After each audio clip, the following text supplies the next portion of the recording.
अनुराग मिश्रा जी प्रयागराज से। राधे महाराज। राधे राधे महाराज जी, आपके चरणों में कोटि कोटि प्रणाम। महाराज जी, हमें बचपन से ही बताया गया है कि बस एक नौकरी पालो और ज्यादा से ज्यादा भोगों को भोगो, यही सफलता है। लेकिन महाराज जी, हाँ, सच्ची सफलता क्या है? हम इसे कैसे प्राप्त करें एक अच्छे वैसे वैसे अभी जैसे सुना तो पूरा उत्तर है, नहीं है। मातु पिता, ये गोस्वामी तुलसीदास जी लिख गए, मातु पिता बाल कहीं बुलावे, उदर भरे सोई जतन सिखावे। कोई बिरले माता पिता ऐसे होते हैं कि भगवन नाम भगवत मार्ग की बात बतावे, नहीं तो यही होता है खूब बढ़िया पढ़ो लिखो और धन कमाओ इन के इन प्रकारेण और भोग भोगो, क्योंकि अज्ञान की दशा में यही व्यवस्थाएं की जाती हैं। देखो, जब इस बात में हमारी बुद्धि उतरती है कि केवल हमारा इतना माना हुआ परिवार सुखी हो, तो छल कपट अपराध करने में, अब देखो वो दूध बना रहे हैं 5 लीटर दूध और सब केमिकल मिला के 500 लीटर, अपने बच्चे को कदापि पैसा देने पे भी नहीं पिला सकते। अगर उनको कहा जाए कि आज का जितना तुम बेचोगे उतना पैसा हम दे रहे हैं, अपने बच्चे को पिलाओ, नहीं पिलाएंगे।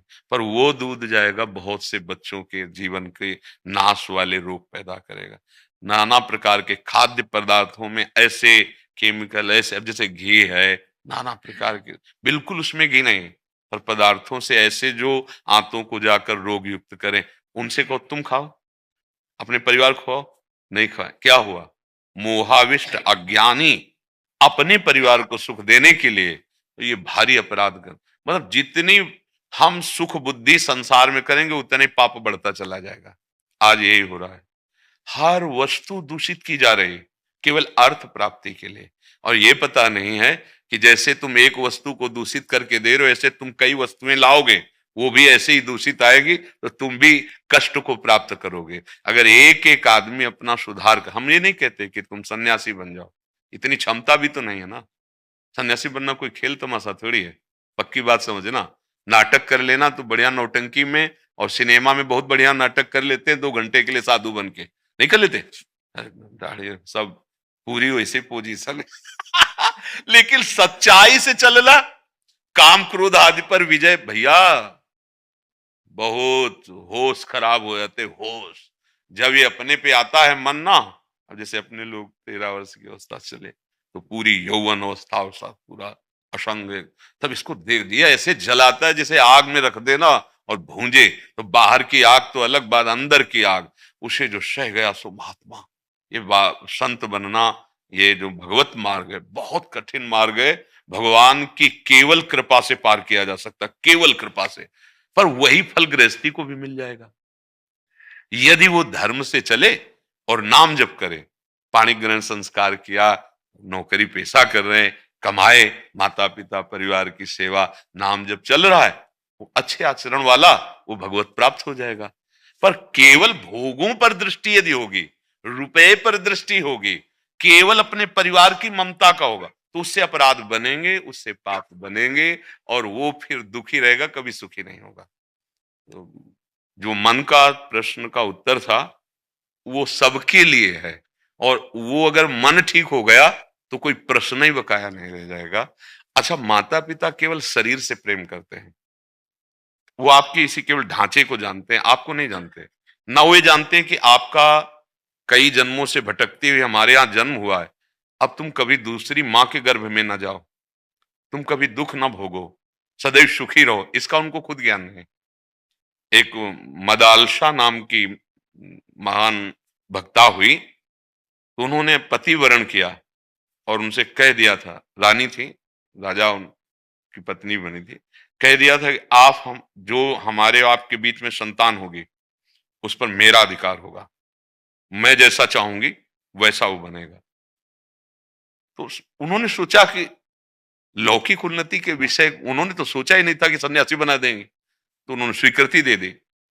जो भी पहला पुत्र प्रकट हुआ तो बचपन से उसे, तो शरीर नहीं है, वो आत्म स्वरूप है, मतलब परम ज्ञान। जीव 9 किशोर अवस्था हुआ, निकलो राजमहल से निकलो और जो तुम्हें ज्ञान दिया उसका अनुभव करो, जाके एकांत सेवन कर सन्यासी बना दो। राजा ने देखा कि दूसरा पुत्र हुआ, तीसरा पुत्र हुआ, उसको जब चौथा हुआ तो उनका बस एक हमें दे दो, राज्य के। उन्होंने कहा मैंने नियम लिया है, जो मेरे गर्भ में आएगा उसे अब गर्भ में नहीं जाने दूंगी। तो उनका मेरा भी तो अधिकार है, पिता हूं, ये राज्य किसके लिए है? तो उनका ठीक है। बेटा थोड़ा सयाना हुआ तो एक अंगूठी पहनाई, और अंगूठी में एक श्लोक, जगत की नश्वरता और अपने स्वरूप का ज्ञान। कहा बेटा जब तुम्हें कोई परेशानी लगे, क्योंकि संसार परेशानी ही परेशानी देता है, तब इस अंगूठी को एकांत में खोल लेना, इसमें जो लिखा है उसका अर्थ सहित मनन करना। बस तो थोड़े ही दिनों बाद ऐसी अन्य राजा चढ़ाई करना, बड़ी विपत्तियां, कई तरह की। राजा को कोई ऐसा थोड़ी कि बड़ा सुखी होता है। एक परिवार की चिंता करके देखो, एक देश की चिंता करके देखो। देश की विरोधी वो चाहे जान की ताकत लगा दे, लेकिन निंदा करने वाले मिलेंगे, उसको शाबाशी देने के लिए नहीं मिलेंगे। तब उसको लगा कि आखिरकार इस दुख का निवारण क्या हो सकता है। एकांत में अंगूठी खोल, जेव ही श्लोक पढ़ा, तो चूंकि मां बहुत तपस्विनी भजनानंदी थी और उसका संकल्प था, तत्काल राज्य छोड़ा और एकांत सेवन भजन। कौन चाहेगा? मदालसा मैया कौन बनना चाहेगा? अगर लड़का भजन करने लगे तो माता पिता कान खड़े हो जाएंगे। नहीं नहीं, भजन नहीं, तू फिल्म देख, गेम खेल, भजन नहीं। हाँ भजन क्योंकि पता है भजन में उनको ऐसा लगता है भजन करेगा तो हमारे हाथ से निकल जाए। कोई बिरला माता पिता होंगे जो भक्ति युक्त गृहस्थ धर्म में चलने की शिक्षा दे, और वो धन्याति धन्य है। जैसे लखन लाल जी ने पूछा कि माँ रघुनाथ जी बन जा रहे हैं, हमारी प्रबल इच्छा है भगवान के। तो उनका बेटा मैं माँ कहलाने योग्य हो गई अब, पुत्रवती जुवती जग सोई, जाकर पुत्र राम। भगवान का भक्त जो अगर पुत्र हुआ तो आज मैं मां के नतर बांझ भल बाद बियानी, राम विमुख सुखते सुतते बड़ी हानि। बियानी शब्द पशुओं में लगता है, गाय बियानी भैंस बियानी नहीं लगता। वो कह रही अगर भगवत विमुख पुत्र हो तो व्यर्थ में मां ने उसे प्रकट किया। नतरु बांझ, वो बेकार पुत्र को प्रकट किया। बाद बियानी, राम विमुख सुतते बड़ी हानि, वो न जाने कितने पितरों तक को नरक ले जाएगा। अगर भगवान को भक्त हुआ तो 21 पीढ़ी तर जाएंगे, शास्त्रों में लिखा हुआ है। तो माता पिता शरीर से प्रेम करते हैं और गुरु तुमसे तुमसे सिर्फ प्रेम करते हैं। जो सदगुरु सच्चे, वो वही रास्ता बताएंगे जिससे आप परम विश्राम को, परम सुख को प्राप्त हो जाएं। कभी किसी को ऐसे नहीं कहा जाता कि तुम बाबा जी बन जाओ, कभी नहीं। उसकी योग्यता और उसकी प्रबल इच्छा, जब तक योग्यता ने आरत अधिकारी जब पावे गूढ़ तत्व न साध नहीं। गृहस्थ धर्म सर्वश्रेष्ठ धर्म है, क्योंकि विरक्तों का पोषण भी गृहस्थ से ही तो होता है। अच्छे आचरण करो, नाम जप करो, खूब कमाओ धर्म से, माता पिता सबकी सेवा करो, बढ़िया बन जाए। पर आजकल प्राय शिक्षाएं नहीं मिलती है। प्राय जैसा आप कह रहे हैं, एक हम बचपन में नाटक देखा था, सुल्ताना डाकू। मतलब गांव में जैसे कोई उत्सव होता किसी के यहाँ ब्याह भर, तो नौटंकी नाटक होते थे, तो बच्चे थे तो गए थे। तो सुल्ताना डाकू का देखा था, और उसको जब आखिरी में पकड़ा गया और फांसी की सजा देने को हुई, तो पूछा कि तुम्हारी अंतिम इच्छा क्या है? तो उसने कहा मेरी माँ को बुला दिया जाए। तो बुला दिया गया। कोई ऐसी निगेटिव बात तो थी नहीं कि सरकार के विरुद्ध हो। जे माँ नजदीक आई तो उसको ऐसे पर जाल से अंदर से, नहीं हमें गले लगना है। तो वहां पुरुष था, अनुमति। जे भी नजदीक गया तो दांत से अपनी मां की पूरी नाक भरी और काट लिया। सबने उसको दूर किया और कहा ऐसा क्यों किया? बोले यही है मुझे फांसी में चढ़ाने वाली। मैं जब स्कूल जाता था एक कलम चुरा के लाया, तो उसने कहा बहुत अच्छा बच्चा, लिखने के काम आएगी। बस मुझे लगा कि अच्छा है, मैं आगे बढ़ता चला गया, और आज मैं सुल्ताना डाकू नाम से कहलाया और मुझे फांसी की सजा। अगर पहली पेंशन में इसने थप्पड़ मार दिया होता तो मैं आज फांसी में चढ़ने लायक ना। वो नाटक उसमें सुल्ताना ना, माता पिता ही पहले गुरु होते हैं, प्रायः अज्ञान की धरा में होते हैं। हमारे आचरणों की नींव माता पिता से पड़ती है। संत तक तो बहुत बाद में पहुंचा जाता है, संत गुरुदेव के पास तो बहुत बाद में। पहले हमारे गुरु होते हैं माता पिता, अगर वो हमको सही शिक्षा दे। ऐसा नहीं कि सब गृहस्थ ऐसे होते हैं। हाँ, सही शिक्षा का परिणाम हाँ सतमार्ग होगा। वो गृहस्थ में रहते हुए भी तो चाहे जैसे माता पिता की शिक्षा हो, जब आपको विवेक जागृत हो तो शास्त्र और गुरुजनों की बात मानकर उनकी सेवा कर लो, उनके प्रति कभी नकारात्मक भाव न लाओ, अरे ये तो वैसे नहीं। जैसे उदाहरण देने लगते हैं कि भरत जी ने अपनी माता से ऐसा, तो ना आप भरत जी हैं और ना वो कैकेयी जी हैं। बात समझ, अपने लोग, अगर हम अपने माता पिता को भगवत भाव से देखेंगे तो माँ है, पिता है, उनका आशीर्वाद जो है वो हमको आगे बढ़ा देगा। उनके विचार हम ना देखें, उन्होंने हमारे साथ अहित नहीं किया। देखो कैसा भी, अब ज्यादा राक्षसी भाव आ रहे हैं वो बात अलग है, नहीं कैसे भी माता पिता हो, उनके हृदय में एक बात रहती है, मेरा बच्चा सुखी रहे। हमने देखा कि माँ का कोई मतलब विरोधी भाव नहीं होता, वो अपने बच्चे को सुखी देखना, वो समझती है कि इस भाव से सुख मिलेगा तो उतना ही समझती है। तो हमें लगता है अपनी माँ को, अपने पिता को बहुत प्यार देना चाहिए। बहुत हमारी सेवा की है और कितने वर्ष तक हमने सेवा की। अब हमारा अवसर आए, हम उन पर दोष दर्शन देंगे, वो तो गाली देता है, वो तो ये करता है, वो कुछ भी करे, जैसे हमको माने हमारे किसी भी गुण या दोष को ना देखकर दुलार किया है, अब हमारा अवसर है उनके गुण दोष ना देखकर उनकी सेवा करें। और इस सेवा का फल होगा कि आपके अंदर ज्ञान आ जाएगा। आपको किसने बुलाया यहाँ? उन्हीं के आशीर्वाद ने भेजा है। ये अगर ज्ञान आपको समझ में आ गया तो वहीं भगवान मिल जाएंगे, वहीं वहीं मिल जाएंगे, क्योंकि वो उनमें भी बैठे हुए हैं। आजकल हमारी मलिनता बढ़ती चली जा रही है और हम अपने बूढ़े माता पिता की बातों पर आ जाते हैं कि बड़ा कड़वा बोलते हैं, अरे खुद इनके आचरण ठीक नहीं ऐसा, और उनके साथ अभद्र व्यवहार गृहस्थी में सबसे बड़ा। हाँ, कुछ पिता ऐसे हैं जो उनको बिल्कुल नहीं करना चाहिए और वो कानून के द्वारा दंडनीय है। अगर ऐसा कहीं है फिर हम उनके प्रति पूज्य भाव नहीं कहते। जैसे मान लो घर परिवार में बच्चे उनके द्वारा सुरक्षित रहना चाहिए और वो राक्षसी भाव को प्राप्त हो जाते हैं, तो ऐसों की फिर पूजा नहीं, उनकी दूसरी पूजा है, फिर तत्काल कानून के द्वारा उनको दंड ले आना चाहिए। नहीं तो बड़ा, अब जैसे प्राय सुनने को आने लगा है, कभी ऐसा सुनने को नहीं आया था कि पिता के द्वारा बच्चों का शोषण होता है। पहले कभी नहीं सुन, पर सूत्र लिखा है, शास्त्रों में लिखा है, सहज भाषा भाषा में रामचरितमानस में कहा है, कलिकाल बिहाल किए मनुजा, नहीं मानत को अनुजा तनुजा। बहन और बेटी का भेद खत्म हो जाएगा। कलयुग जब बुद्धि में बैठ जाएगा तो ये नहीं आएगा कि मेरी बेटी है या मेरी बहन है। आगे जैसे तो अभी तो बच्चा है कलयुग, 5000 वर्ष, तो देखो कहीं ना कहीं छुटपुट छुटपुट घटना आने लगी ना, तो हम उन पिताओं के लिए नहीं कहते, वो तो राक्षस है, पिता कैसे हो सकते हैं? अपनी संतान जो अपने द्वारा सुरक्षित होकर हमको उन्नति के मार्ग में, मान लो बेटी है तो हमारा बहुत बड़ा दान हो जाएगा जीवन में, कन्यादान, सुरक्षित धरोहर की तरह रख के और वैदिक मंत्रों के द्वारा भगवत स्वरूप मानकर दान किया तो हमारा उद्धार हो जाएगा। और अगर ऐसा कहीं, तो फिर सहन नहीं करना चाहिए, ना बच्चों को सहन करना चाहिए, ना घर वालों को सहन करना चाहिए। उनका सही स्थान जेल होगा और वो जीवन में प्रायश्चित करेंगे, जलेंगे तो पवित्र हो जाएंगे, उनकी सेवा बन जाएगी। उन ऐसे पिता की सेवा है वहां पहुंचा देना, क्योंकि तुम्हें इतना ज्ञान नहीं, तुम्हारे द्वारा पोषित है और तुम पशु राक्षस की, राक्षस भी ऐसा प्राय नहीं करते। हाँ ऐसा, पर हमारा उद्देश्य यही है माता पिता की सेवा बने, पर राक्षसों की सेवा की बात नहीं कर रहा है। जो राक्षस है उनके लिए अलग विधान बना है, हमारी भारत सरकार की कानून है, उनको वहां समर्पित कर उनकी पूजा अच्छी हो जाएगी।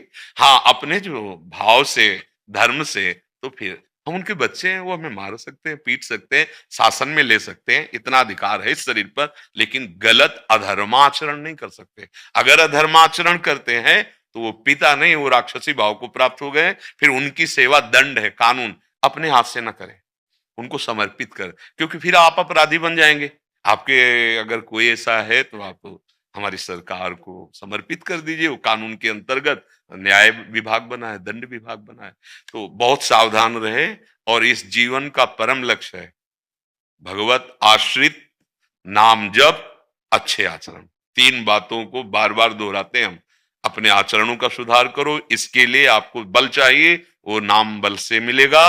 और हमें बचाव पक्ष चाहिए कि हम गलत जा रहे हैं तो हमें कोई बचाए, तो भगवान बचा। करो सदा तिनके रखवारी, जिम बालक राखे। प्रियंका सखी जी छत्तीसगढ़ से। जी। गुरुदेव आपके चरण कमलों में कोटि कोटि नमन। गुरुदेव, क्या मन ही माया है? ऐसा भी समझ सकते हैं। श्री भगवान में लगा हुआ मन त्रिगुणातीत हो जाता है, तो भगवान ने मन को अपना स्वरूप बताया है। इंद्रियाणाम मनस्यास्मि, इंद्रियों में मैं मन हूं। पर कब? जब वो भगवान में तन्मय हो। अभी हमारा मन शत्रु का बर्ताव कर रहा है, हमारे साथ वो मित्रता का व्यवहार दिखाता है और आचरण ऐसे करा देता है जिससे हमारा जीवन बर्बाद हो जाए। मन ही तो करवा रहा है हमारा, मन ही गलत प्रेरणा करता है, हमारे सामने पेश करता है सुख का प्रलोभन और फंसा देता है भारी दुख में। देखो, जितने भी कानून विरुद्ध आचरण हैं या शास्त्र विरुद्ध आचरण हैं, वो हमारे मन की स्वीकृति से ही तो होते हैं। ये नहीं आप कह सकते कि बाहरी किसी व्यक्ति ने करवा दिया, नहीं, आपकी स्वीकृति से होगा, चाहे अच्छा हो या बुरा हो। जब तक आप स्वीकृति नहीं देंगे तब तक क्रिया नहीं होगी, क्योंकि आप जब कर्ता भाव लेकर के मन के साथ होते हैं तभी वो कुछ कर सकता है, नहीं कर सकता। आप देख लो, जैसे हमारा मन कहता है कि ये हमें खाना है, धर्म विरुद्ध है, हम नहीं खाएंगे, अब भला खवा के दिखा दे, है नहीं। जब हमको प्रलोभन दिया कि नहीं, इससे आप बलवान हो जाओगे, ये आपके लिए सुखद रहेगा, उसमें गुण बुद्धि दिखाएगा, सुख बुद्धि दिखाएगा, तब हम स्वीकृति दे देते हैं। गुण बुद्धि, सुख बुद्धि, जहां स्वीकृति देते हैं तो वो हमको उस विषय में इतना आसक्त कर देता है कि फिर हमें लगने लगता है हम इसके बिना नहीं जी सकते हैं। यही माया है। और जब इसे संत सदगुरुदेव का, शास्त्रों का स्वाध्याय मिला, तब हमको पता चला कि अभी तक जो अनंत जन्मों में भोगते रहे, वही मनुष्य जन्म में भी भोग रहे हैं, वही पशु पक्षी भी भोग रहे हैं। खाना पीना, बच्चा और सोना जागना, ये तो सब क्रियाएं। मनुष्य शरीर की दुर्लभता तो दिव्य है। दुर्लभो मानुषो देहो, वो दिव्य क्या है? जब सुर दुर्लभ कहा गया, देवताओं के लिए दुर्लभ है, तो जो देवताओं के पास भोग है, एक भोग जब पृथ्वी में उतरता है तो बड़े बड़े जितेंद्री फिसल जाते हैं। तो ये देव दुर्लभ, देवताओं को दुर्लभ मानव देह की दुर्लभता क्या है? बोले श्री भगवान को प्राप्त कर लेना और माया मुक्त हो जाना। अब ये मन ही हमारे बंधन और मोक्ष का कारण है। जब ये गलत आचरणों में लग जाता है तो हमें बांध देता है, और जब ये भगवान में लग जाता है तो हम मुक्त हो जाते हैं।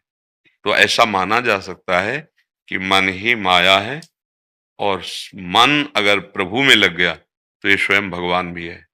इंद्रियाणाम मनश्चास्मि, मन ही भगवत स्वरूप हो जाता है। तो अब इसके प्रति सावधानी रखना ये बड़ी कठिन बात है। पूरे जीवन साधना इसी बात की होती है कि हम अपने मन को सुरक्षित रख पाए, मन को सही दिशा पे चला पाए, या जिस दिशा पर चले हैं सही दिशा पे, उस पे आगे बढ़ते चले जाएं। पर ऐसा नहीं हो पाता है। आप थोड़ा सोचिए भर सही दिशा की चलने की, फिर मन को देखिए वो क्या कला मारता है आपके साथ। ऐसा गिराएगा कि अब आपको मतलब सोचने का समय नहीं देगा। आप सोच लीजिए कि मैं ब्रह्मचर्य रहूंगा, फिर आप इसकी कला देखिए। आप सोच लीजिए कि आज से मैं कसम खाता हूं कि ऐसा नहीं करूंगा जो गलत है, फिर आप उसकी कला देखिए। वो ऐसी मीठी छुरी से काटेगा कि आप समझ ही नहीं पाएंगे। हाँ, गुरु प्रसन्न साहब अनुकूला, मिटी सकल कल्पित भयसूला। शास्त्र और गुरुदेव, इनके जो वचन हैं, उसी से इसे फांसा जा सकता है, दूसरी कोई उपाय नहीं है।